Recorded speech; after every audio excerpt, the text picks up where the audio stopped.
नमो नमः छात्रों। आश विद्यालय से मैं निधि श्रीवास्तव आपका स्वागत करती हूँ। छात्रों, आज हम क्लास 9 संस्कृत 9वां पाठा सिकता सेतु का प्रथमा भाग के विषय में चर्चा कर रहे हैं।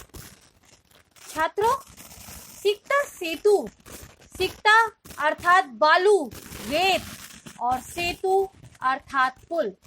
तो रेत से निर्मित या रेत से बना हुआ पुल के विषय में आज हम चर्चा करेंगे। तो छात्रों, इस पाठ में रेत के पुल के विषय में बताया गया है कि यहाँ पर एक तपोदत्त नामक बालक है जो कि तप के बल से विद्या को ग्रहण करना चाहता था। तो उसके सही मार्गदर्शन के लिए वेश बदलकर ऊपर से यानी भगवान के यहाँ से इंद्र भगवान उसकी परीक्षा लेने के लिए आते हैं और उसको सही मार्गदर्शन देते हैं। तो छात्रों, आइए हम लोग देखते हैं सिकता सेतु के प्रथम भाग को। छात्रों, इस प्रस्तुत पाठ में हमने पाठ परिचय, गद्यांश एवं पद्यांश का अन्वय, हिंदी भाषा में अर्थ, शब्दार्थ, संधि विच्छेद और प्रश्नोत्तर पर प्रकाश डाला है। तो आइए देखते हैं छात्रों हम लोग परिचय को।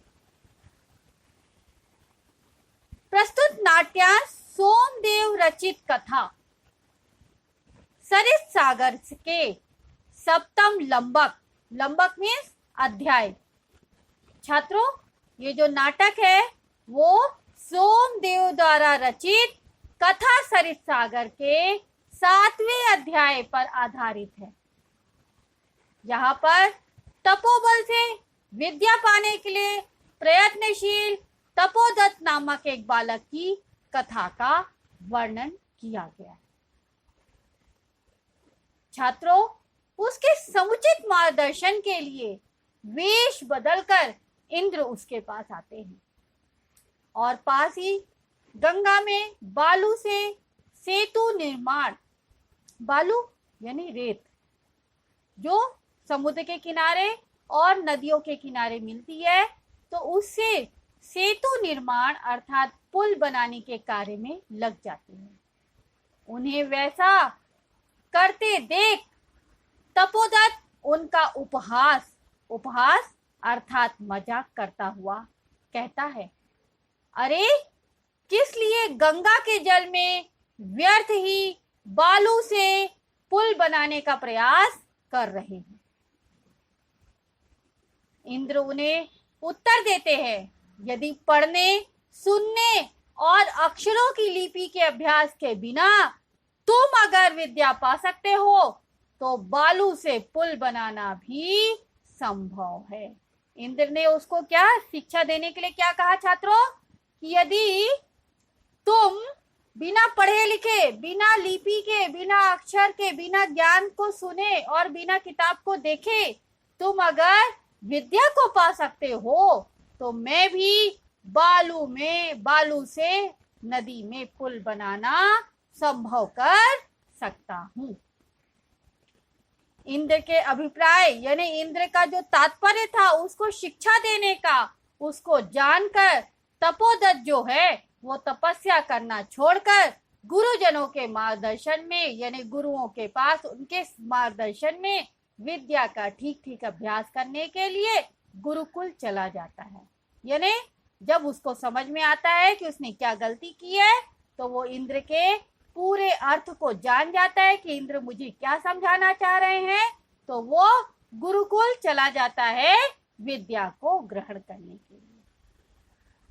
आइए तो छात्रों, अभी हम लोग इस पाठ में स्टोरी में क्या बताया जा रहा है उसको जानने के लिए देखते हैं। ध्यान से सुनिएगा छात्रों एक एक संस्कृत के शब्दों को। देखिए छात्रों, ततः प्रविशति तपस्या रतः तपोदत्तः। ततः यानी फिर, उसके बाद, प्रविशति यानी प्रवेश करता है। प्रविशति में क्या प्रत्यय है, प्रा उपसर्ग है ना, और विष धातु है। तो तथा यानी फिर उसके बाद, प्रविशति यानी प्रवेश करता है, तपस्या रतः, तपस्या यानी तपस्या, रतः यानी लगा हुआ या डूबा हुआ या लीन भी हम बोल सकते हैं। तो तपस्या में लीन, तपोदत्ता यानी तपोदत्त नाम का बालक क्या करता है, प्रवेश करता है। क्या कह रहा है, देखिए तपोदत्त, तपोदत्ता अहम अस्मि, अहम यानी मैं, अस्मि यानी हूँ, तपोदत्ता यानी मैं हूँ तपोदत्ता, यानी खुद को, अपने आप को, जैसे आप बोलते हो ना my self Rakesh, my self Mohan, that's why वो भी अपने आप को इंट्रोड्यूस कर रहा है और बता रहा है कि अहम अस्मि तपोदत्ता, यानी मैं हूँ तपोदत्त। तो अहम अस्मि में छात्रों यहाँ पे संधि हो रही है, अहम प्लस अस्मि, ठीक है। बाल्ये पितृचरणै क्लेशयमानो अपि विद्यां न अधीतवान अस्मि। उसने क्या कहा, बाल्ये यानी बचपन में, पितृचरणै यानी पिता के चरणों में, क्लेशयमानो यानी क्लेशमान, क्लेशयमाना, तो क्लेशयमाना यानी व्याकुल किया जाता, यानी परेशान किया जाता पिता के द्वारा, अपि यानी भी, विद्याम यानी विद्या को, ना अधीतवान अस्मि, ना यानी नहीं, अधीत यानी पढ़ा हुआ, तो अधीतवान यानी अध्ययन किया हुआ, अस्मि यानी हूँ। तो उसने क्या बोला कि बचपन में, बाल्ये यानी बचपन में, पितृचरणे क्लेशयमानो अपि यानी बचपन में पिता के द्वारा संतप्त होने पर भी, विद्याम न अधीतवान अस्मि यानी पिता ने मुझे बार बार बताया, फिर भी मैं विद्या का अध्ययन नहीं किया हूँ, ऐसा वो बोल रहा है कि मैं तपोदत्त हूँ और बाल्यावस्था में पितृचरणे क्लेशयमानो अपि यानी उन्हें पिता के द्वारा बार बार व्याकुल किया जाता हुआ होने पर भी विद्या को न अधीतवान अस्मि।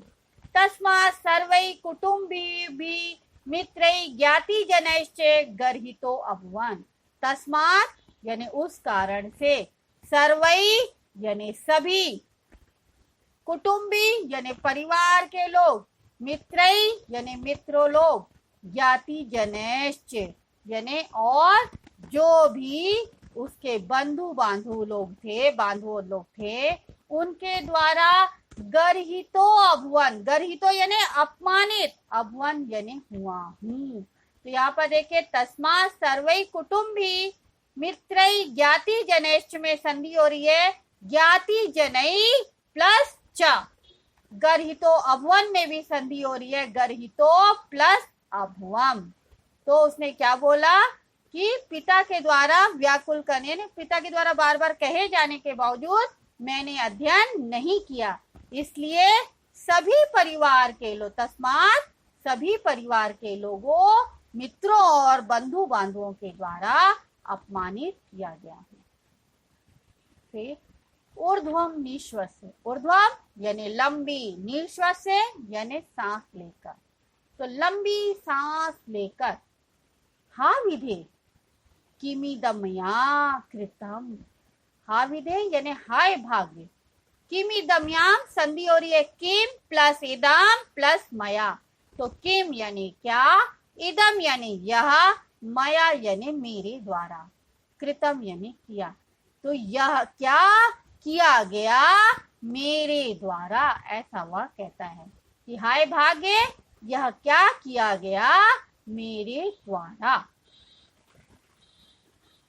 कीदृशी दुर्विद्धि राशि तदा एतदपि न चिंतिताम यत्, कीदृशी यानी कैसी, दुर्बुद्धि राशि तदता, दुर्बुद्धि प्लस आसीत प्लस तदा, यहाँ पर दो ता है, देखिए, रा दुर्बुद्धि राशि तदा, तो दुर्बुद्धि प्लस रा के लिए विसर्ग आ गया और आसीत प्लस तदा, तो कीदृशी दुर्बुद्धि राशि तदा यानी कैसी बुद्धि आ गई थी, तदा यानी तब, एतदपि न चिंतितम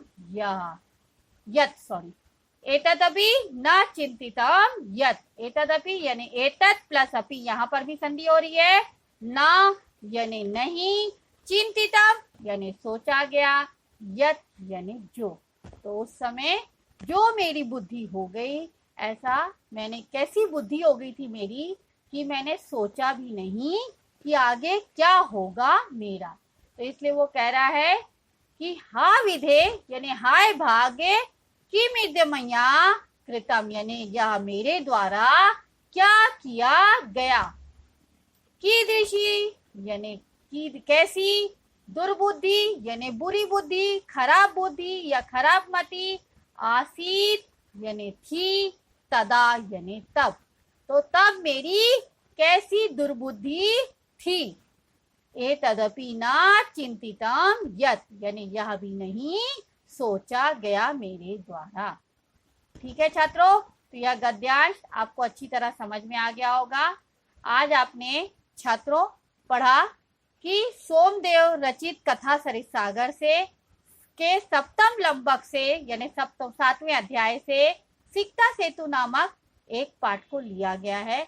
और इसमें सिकता सेतु अर्थात बालू से रेत को निर्मित कर रहे हैं इंद्र भगवान वेश बदलकर, वो भी किसके सामने, तपोदत्त नामक एक तपस्वी बालक के सामने।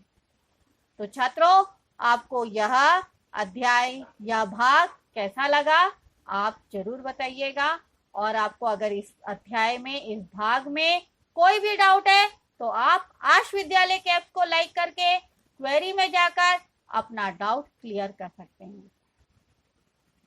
मैं आपका जवाब जल्द से जल्द दूंगी। तब तक के लिए धन्यवाद छात्रों। नमो नमः।